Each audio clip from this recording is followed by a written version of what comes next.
Hello बच्चों, आज मैं फिर आप लोगों के बीच आया हूँ फिजिक्स का ऑब्जेक्टिव लेके, जो कि क्लास 10th और 12th दोनों के लिए है। ये आपका दूसरा चैप्टर है, जो कि कल आप लोगों को पहला चैप्टर प्रकाश का परावर्तन हुआ था, वो समाप्त हो गया था। आज आपका प्रकाश का अपवर्तन है, तो इसका मुख्य जो ऑब्जेक्टिव है वो मैं आप लोगों के बीच लेके आया हूँ। तो आगे बढ़ने से पहले आपसे हम एक अनुरोध करते हैं कि आप नए चैनल पे हैं तो चैनल को सब्सक्राइब कर लीजिए, बेल आइकन दबा लीजिए, और साथ ही साथ आप जो है एक कॉपी और कलम लेके बैठिए, ताकि जो जितना भी बताया जाएगा आप उसका सॉल्यूशन कीजिएगा, डिस्कशन कीजिएगा। फैन को बंद कर दो। अब देखिए, पहला प्रश्न की ओर चलते हैं, हम अब विषय वस्तु की ओर चलते हैं। पहला प्रश्न आपका है, क्या है? सरल सूक्ष्मदर्शी में किसका उपयोग होता है? सरल, ये कौन क्लास के लिए है? 10th और 12th दोनों के लिए है। और ये जो है आपका है 2024 में जो एग्जाम होने वाला आपका है, 2024 में फाइनल एग्जाम जो होने वाला है, उसके दृष्टिकोण से 12th के लिए बेसिक के रूप में रहेगा और 10th के लिए क्वालिटी यानी कि आपका क्या किस रूप में रहेगा, यानी कि बिहार बोर्ड के रूप में रहेगा। तो चलिए आगे बढ़ते हैं। कहता है सरल सूक्ष्मदर्शी में किसका उपयोग होता है? तो सरल सूक्ष्मदर्शी में ऑप्शन है अवतल दर्पण, उत्तल दर्पण, अवतल लेंस, उत्तल लेंस। तो देखिए, सरल सूक्ष्मदर्शी में और यौगिक सूक्ष्मदर्शी में, यौगिक सूक्ष्मदर्शी पढ़ना पड़ता है 12th में, सरल सूक्ष्मदर्शी के बारे में 10th में थोड़ा सा डिस्कस है। तो देखिए, उत्तल लेंस का प्रयोग करते हैं सरल सूक्ष्मदर्शी में। किसका लेंस का, कौन लेंस का प्रयोग करते हैं? उत्तल लेंस का प्रयोग करते हैं। तो ऑप्शन नंबर डी आपका राइट आंसर हो जाएगा। ऑप्शन नंबर डी क्या हो जाएगा? राइट आंसर हो जाएगा। तो उत्तल लेंस में, उत्तल लेंस का प्रयोग कहाँ कहाँ करते हैं? एक सरल सूक्ष्मदर्शी में करते हैं, और एक होता है यौगिक सूक्ष्मदर्शी। यौगिक सूक्ष्मदर्शी दोनों में करते हैं, सरल में भी करते हैं और यौगिक में भी करते हैं। यदि हम अवतल दर्पण की बात करें चला, तो अवतल दर्पण के कहाँ कहाँ प्रयोग करते हैं? तो दाढ़ी बनाने में, दाढ़ी बनाने में। अरे दाढ़ी बनाने में किसका प्रयोग करते हैं? अवतल दर्पण का प्रयोग करते हैं। जबकि उत्तल दर्पण का यदि हम बात करें, तो उत्तल दर्पण का प्रयोग कहाँ करते हैं? तो उत्तल दर्पण का प्रयोग हम करते हैं साइड मिरर के रूप में। कहाँ करते हैं बाबू? तो साइड मिरर के रूप में, साइड मिरर के रूप में। अवतल लेंस का यदि बात करें, तो अवतल लेंस का हम कहाँ प्रयोग करते हैं? तो निकट दृष्टि दोष को दूर करने के लिए, निकट दृष्टि कॉपी कलम लेके बैठना है। निकट दृष्टि दोष को दूर करने के लिए चश्मा में कौन लेंस लगाते हैं? तो अवतल लेंस लगाते हैं। और दूर दृष्टि दोष को दूर करने के लिए उत्तल लेंस का प्रयोग करते हैं। और किसमें करते हैं? तो दूर दृष्टि को दूर करने के लिए आंख में ये मुख्य 4 प्रकार के दोष पाया जाता है, यानी कि कमियां पाया जाता है। ठीक, उम्मीद करते हैं आपको समझ में आ गया होगा और आपको लिख लेना है। तो चलिए आगे की ओर बढ़ते हैं। अगला प्रश्न आपका है, आपके स्क्रीन पर आ गया है। अब हम लोग इसको मिटा देते हैं, थोड़ा सा ये मिटा देते हैं। अगला प्रश्न आप पढ़िएगा। आप अगला प्रश्न, आपका अगला प्रश्न क्या है? अगला प्रश्न कहता है लेंस की क्षमता का ऐसा मात्रक है। लेंस की क्षमता का ऐसा है मात्रक। देखिए, लेंस की क्षमता का ऐसा मात्रक होता है डायोप्टर। लेंस की क्षमता का ऐसा ही मात्रक होता है डायोप्टर होता है, जिसको हम कैपिटल डी से सूचित करते हैं। क्या चीज से सूचित करते हैं? कैपिटल डी से सूचित करते हैं। देखो बच्चा सही रंग से दिख रहा है बाबू, कैपिटल डी से सूचित करते हैं। लेकिन यदि यहाँ तो देखिए, यानी कि डायोप्टर तो है ये नहीं है, यहाँ डायोप्टर ऑप्शन में देवे नहीं किया, ट्विस्ट कर दिया, तब कैसे बनेगा? तो देखिए, लेंस की क्षमता हमेशा मीटर में मापी जाती है। क्या चीज में मापी जाती है? मीटर में मापी जाती है। और P बराबर एक फॉर्मूला होता है 1/f होता है। P बराबर क्या होता है? 1/f होता है। तो ये चल जाएगा ऊपर, यानी कि मीटर में फोकस दूरी f क्या है? फोकस दूरी है। तो फोकस दूरी यानी कि एक प्रकार का दूरी है, लेंथ है। तो मान लेते हैं ये हो गया 1/मीटर। तो ऊपर जाएगा तो मीटर इनवर्स हो जाता है। क्या हो जाता है? Metre inverse. तो मीटर इनवर्स 1 यानी कि m inverse 1। Option number C the right answer. Option number C आपका राइट आंसर हो जाएगा। देखिए, लेंस का क्षमता कैसा मात्रक आप लिख लीजिएगा कॉपी में, डायोप्टर होता है। इसे हम सूचित करते हैं कैपिटल डी से। अब ये कैपिटल डी यानी कि डायोप्टर नहीं दिया है, हम लिखेंगे लेंस की क्षमता का मात्रा क्या हो जाएगा? मीटर इनवर्स यानी कि m इनवर्स 1। उम्मीद करते हैं आपको समझ में आ रहा होगा। अब आप लोगों का क्लास 12th के लिए है, क्लास 12th के लिए आपका होमवर्क है क्या है, तो आप पहला चैप्टर का एकल बिंदु के लिए विद्युत क्षेत्र की तीव्रता का व्यंजक प्राप्त करके आना है। चलिए अब नेक्स्ट की ओर चलते हैं। अगला प्रश्न आपका प्रश्न संख्या 3 लग गया है, थोड़ा सा और नीचे कर दो बाबू। हाँ ठीक है, चलिए दीजिएगा, इसको मिटा देते हैं। अगला प्रश्न तो आपका आ गया क्या, न्यूमेरिकल आ गया है। इसको आप समझ बनाने की कोशिश कीजिएगा और हम फिर बताते हैं। हाँ कल का बाबू हम जो एक न्यूमेरिकल दिए थे उसका आंसर आप लोग कमेंट अभी नहीं किए हैं, उसका कमेंट जरूर कीजिए। और ये जो भी इस पर वीडियो देख रहे हैं वो ये चैनल को जो है यानी वीडियो को शेयर कीजिए और टेलीग्राम पे जाके भी जुड़ जाइए MS Physics Point 1 पर। सगर जुड़ जाइए तब आपको टेलीग्राम पे PDF मिल जाएगा, यहाँ से आप डिस्कशन देख लीजिएगा, तब आपका तैयारी जो होगा मजबूत होगा। चलिए तो कहता है किसी लेंस की क्षमता, लेंस क्या गो, तो लेंस 2 गो होता है बाबू रे। लेंस क्या गो, 2 गो होता है। एक होता है उत्तल लेंस, एक होता है अवतल लेंस। क्या होता है, अवतल लेंस होता है। अब कहता है लेंस की क्षमता दे दिया कौन चीज, -2.0। लेंस की क्षमता को सूचित करते हैं P से, अरे P बराबर दे दिया -2.0 डायोप्टर।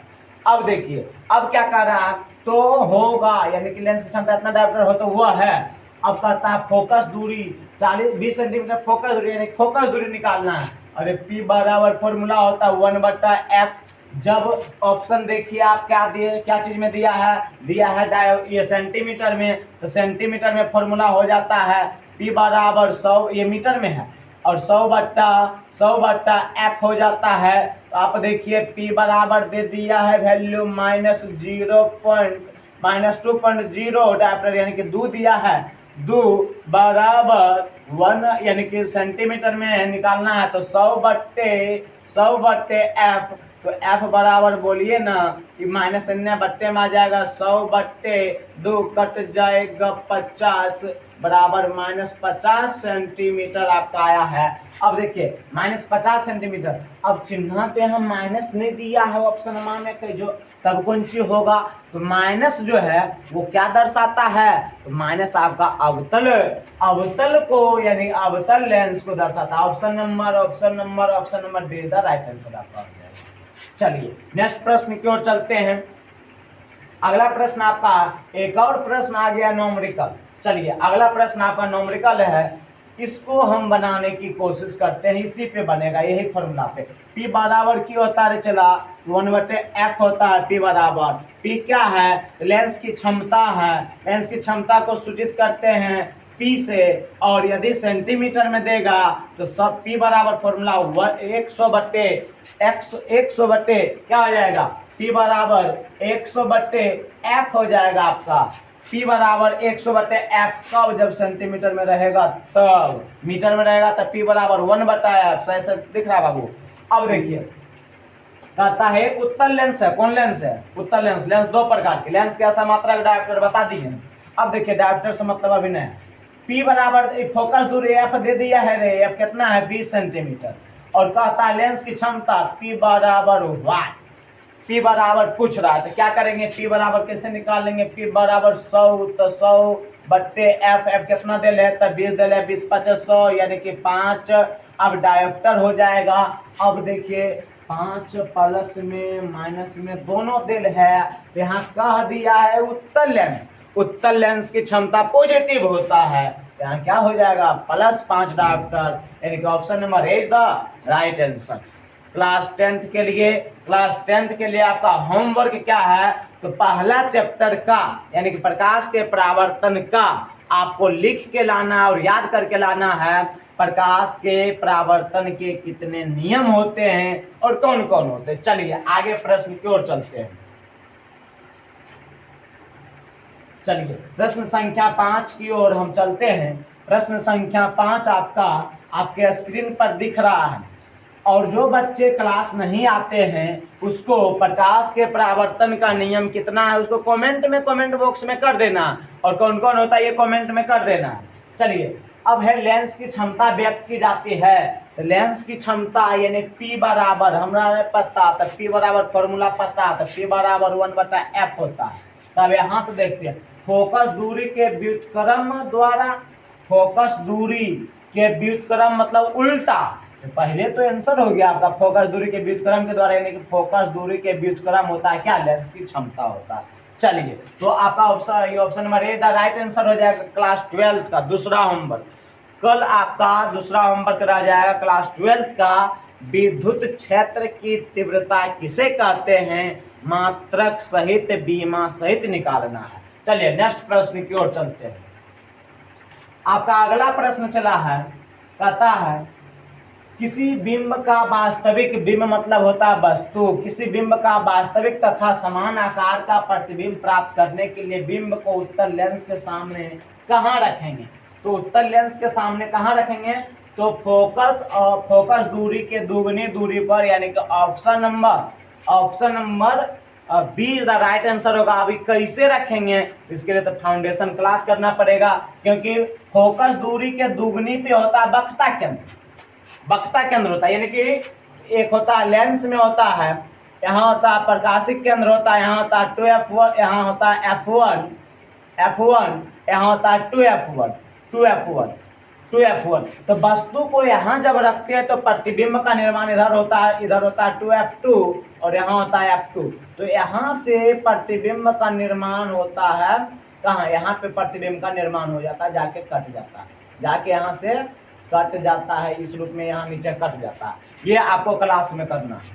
चलिए आगे बढ़ते हैं, तो आपका क्या हो जाएगा राइट आंसर, राइट आंसर हो जाएगा option number be the right answer. आगे बढ़ते हैं तीसरा प्रश्न। नेक्स्ट प्रश्न कहता है,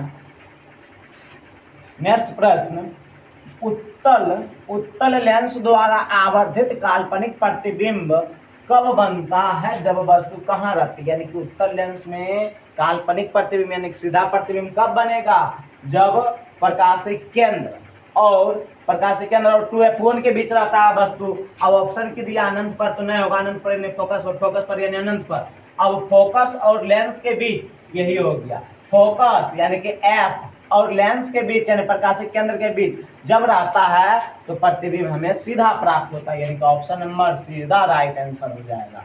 ठीक, चलिए नेक्स्ट प्रश्न की ओर चलते हैं। एक क्लास कभी ऐसा लेंगे जिसमें पूरा एकदम कॉन्सेप्ट बता देंगे कि कब कहाँ वस्तु को रखेंगे तो कहाँ प्रतिबिंब बनेगा, उसका एक लॉजिक भी देंगे जो कि कभी नहीं जिंदगी में भूलिएगा। चलिए इसमें ऐसे बड़े गोंगो होता है बच्चा। नेक्स्ट प्रश्न बड़े खतरनाक प्रश्न है, इसको आप पहले पढ़िए, 1 दाव 2 दाव ने 5 दाव पढ़िए और बनाने की कोशिश कीजिएगा, उसके बाद तो हम बता ही रहे हैं।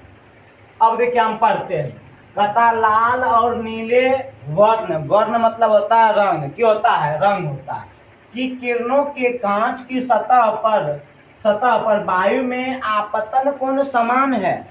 आपतन कोण को सूचित करते कोण आई से, कल भी हम बताए हैं, कोण आई समान है दोनों स्थिति में, कोण आई बराबर कोण आई, तथा कांच में अपवर्तन कोण क्रमशः, कांच के लिए दे दिया अपवर्तन कोण को सूचित करते हैं R से, तो R1 और R2 दे दिया।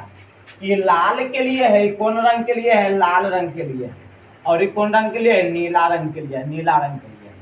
अब समझिए, लाल रंग का तरंग दैर्घ्य ज्यादा होता है, लाल रंग का तरंग दैर्घ्य ज्यादा, गौर से सुनिएगा, लाल रंग का तरंग दैर्घ्य ज्यादा, उसके बाद लाल रंग का क्रांतिक कोण ज्यादा, लेकिन लाल रंग का प्रकीर्णन सबसे कम होता है, सबसे ज्यादा प्रकीर्णन होता है बैंगनी रंग का। उसके बाद आता है अपवर्तन कोण, सबसे ज्यादा होता है बैंगनी रंग का, और सबसे कम होता है लाल रंग का अपवर्तन कोण। तो कहता है यहाँ लाल रंग और नीला रंग की बात है, बैंगनी की बात नहीं है, तो नीला यानी कि लाल रंग के सबसे कम होता है अपवर्तन कोण। तो यहाँ क्या हो जाएगा, लाल रंग यानी R1 और R2 के मामला है, तो अपवर्तन कोण क्या कर ज्यादा हो जाएगा, लाल रंग का तो सबसे कम है और लाल रंग के लिए R1 है, तो R1 छोटा हो जाएगा और R2 बड़ा हो जाएगा। उम्मीद करते हैं समझ गए आप। फिर से इसको देखिएगा, समझ में नहीं आया तो वीडियो को पॉज करके पीछे करके फिर से 1 दाव 2 दाव 3 दाव 4 दाव देखना है, ठीक ना। ये बहुत ही गहरा प्रश्न है, प्रश्न पूछता है बच्चा एकदम माथा नोचना तय है, ठीक ना। चलिए आगे बढ़ते हैं। एक मिनट बाबू, इसका राइट आंसर क्या हो जाएगा? Option number C the right answer हो जाएगा। नेक्स्ट प्रश्न की ओर चलते हैं। अगला प्रश्न देखिए ना, नेक्स्ट प्रश्न थोड़ा सा नीचे और कर दो बाबू, थोड़ा सा नीचे और, ठीक है।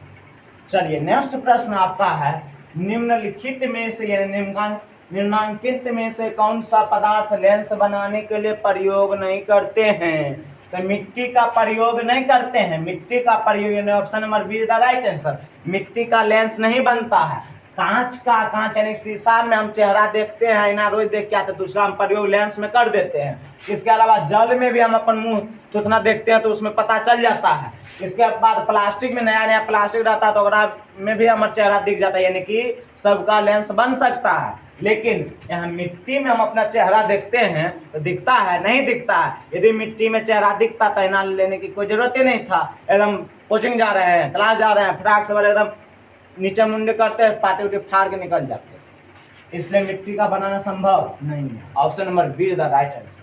नेक्स्ट प्रश्न की ओर चलते हैं, और क्लास 10th का दूसरा आपका क्या होमवर्क है, आवर्धन किसे कहते हैं? आवर्धन का फॉर्मूला सहित लिख के लाना है। चलिए आपका लास्ट प्रश्न आज का होगा, ये प्रकाश के अपवर्तन का पहला एपिसोड, एक और एपिसोड यानी कि एक और पार्ट आएगा, 2 पार्ट में ये चैप्टर भी क्लियर हो जाएगा। अब कहता है प्रकाश की चाल सबसे अधिक होती है तो केकरा में होता है? तो निर्वात में होता है। निर्वात में यानी कि शून्य में, option number C the right answer. अब बात आया केकरा में कितना कितना होता है, तो कांच में ऑप्शन नंबर ए दिया है। कांच में आपका कितना होता है? तो कांच में होता है 2 लाख किलोमीटर प्रति सेकेंड। इकायदा ऐसे 10,000 10,000 10,000 लाख 2 लाख किलोमीटर प्रति सेकेंड। यदि हम वायु की बात करें तो वायु में भी होता है 3 गुना 10⁸ मीटर प्रति सेकेंड, सिर्फ तनी से ना कम होता है, ठीक ना। और निर्वात में कितना होता है? 3 गुना 10⁸ मीटर प्रति सेकेंड। देखिए क्वेश्चन बजाने के लिए कैसे दिया, निर्वात में और वायु में दोनों बराबर ही होता है, बशर्ते वायु में थोड़ा सा कम होता है, ठीक ना। इसलिए आपका राइट आंसर सबसे ज्यादा किसमें चल जाएगा? ऑप्शन नंबर सी में, यानी सबसे ज्यादा निर्वात में आपका होता है प्रकाश की चाल। यदि पानी की बात करें, पानी की बात करें तो कौन सी हो जाएगा? पानी में होता है 2,25,000 किलोमीटर प्रति सेकेंड। कांच में आपका हो गया 2 लाख किलोमीटर प्रति सेकेंड। वायु या निर्वात में 3 गुना 10⁸ मीटर प्रति सेकेंड यानी 3 लाख किलोमीटर प्रति सेकेंड। और पनिया में कितना हुआ? 2,25,000 किलोमीटर प्रति सेकेंड। तो ये वीडियो आपको कैसा लगा है? यदि आपको अच्छा लगा है और आपको लाभदायक लग रहा है तो आप लोग शेयर जरूर कीजिए चैनल को, और सब्सक्राइब भी कर लीजिए चैनल को, और जो लाइक का बटन आता है उसको दबाइए, कॉमेंट जरूर कीजिए। आज का आपका अगला प्रश्न जो है, एक प्रश्न आपका होमवर्क के रूप में रहेगा, फिर हम आगे क्लास में कल बताएंगे। अगला प्रश्न लगा दिया जाए बाबू, अगला प्रश्न लगा दिया जाए, और ये आपका होमवर्क के रूप में रहेगा। आपका अगला प्रश्न क्या है? तो देख, अगला तो आपसे अगला बनाने की कोशिश कीजिएगा। अगला कमेंट में जो सबसे पहले आंसर दे दिया, राइट आंसर रीजन सहित लिख के, उसका एक टेस्ट फ्री है। क्लास 10th हो या 12th हो, दोनों का जो इसका आंसर दे दिया, बड़ी खतरनाक है, देख लो अच्छा से। ये भी क्वेश्चन बड़ी दिमाग है, 400 फीट गहरा वाला क्वेश्चन है, ठीक ना। तो इसका आंसर जिसका भी पहले आएगा जवाब, उसका एक टेस्ट फ्री हो जाएगा। तो ये आपका होमवर्क है। तो कैसा लगा ये मेरा जो छोटा सा ये चल रहा है 2024 के लिए चल रहा है, बिहार बोर्ड के लिए। आप लोग इस पर जुड़े रहिए। कैसा लगा कमेंट करके जरूर बताइए। जय हिंद, जय भारत।